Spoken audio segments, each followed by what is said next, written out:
What's up guys, I'm Juan and I'm a videographer here at the Daily Toreador, and today I'm going to be talking about David Ayer's new film, Suicide Squad.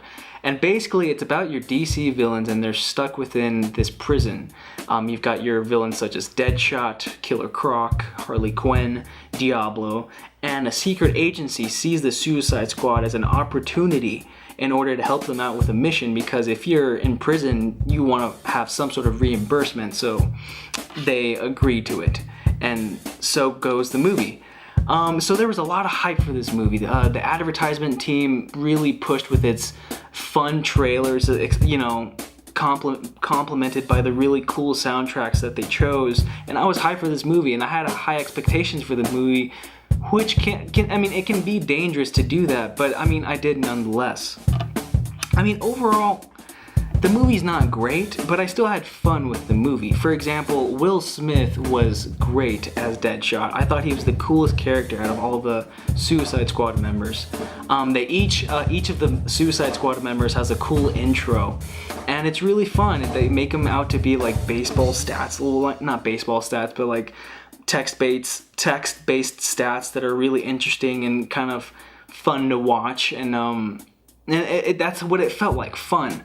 And also, Margot Robbie as Harley Quinn was a lot of fun to watch. She really provided this psychotic, funny, just kind of fresh performance by her interpreting Harley Quinn, and it worked for me, especially when she's engaging with the Joker. I thought it was a lot of fun to watch. And also, the DC movies are doing a good job as far as providing a lot more color to the entire visual aspect of the movie. I feel like they have a lot more color than Marvel films do, because their Marvel films are starting to look a little grayer, starting to look a little bit more dull, all the same. And DC, I feel like they're going the other direction, and that's a good move on their part. And also, I was surprised by Jay Hernandez as Diablo. I didn't think he'd be that fleshed out in the movie, but he is, and it was a nice surprise. But there are cons, obviously. Jared Leto, I was underwhelmed by his performance as the Joker. There was so much controversy for his preparation for the role, and I didn't really see the payoff, I guess. And also, I wish I would have seen more, so maybe that's the issue. I'm not sure. Nonetheless, I felt underwhelmed. And also, they introduced the Witch, who I thought was going to be part of the Suicide Squad, but she ends up turning into the villain.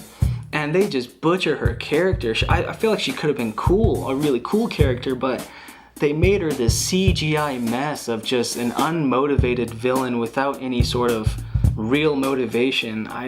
It wasn't working for me. It was very kind of like just, hey, we need a villain, alright, we can just make her the villain, and that's what they did, and it didn't work because, man, that was a CGI just... It was a lot of it. It was a lot. There was literally a huge cloud of just hovering over her of CGI, and I don't know, I guess I'm just not a fan of that. I thought it would have been a little bit more practical, but it wasn't. And the last third doesn't feel as fun as the first two. I don't know why. I think it's just because it starts to just seem like a single mission that they have to do, and it's not that interesting to begin with. What's interesting are the characters, and that backstory that provided for them. And I thought, like, if there would have been a little bit more engagement between them, a little bit more humor or fun vibes to it, I guess, to make it a little bit more loose, I feel like that would have been a lot more entertaining to watch.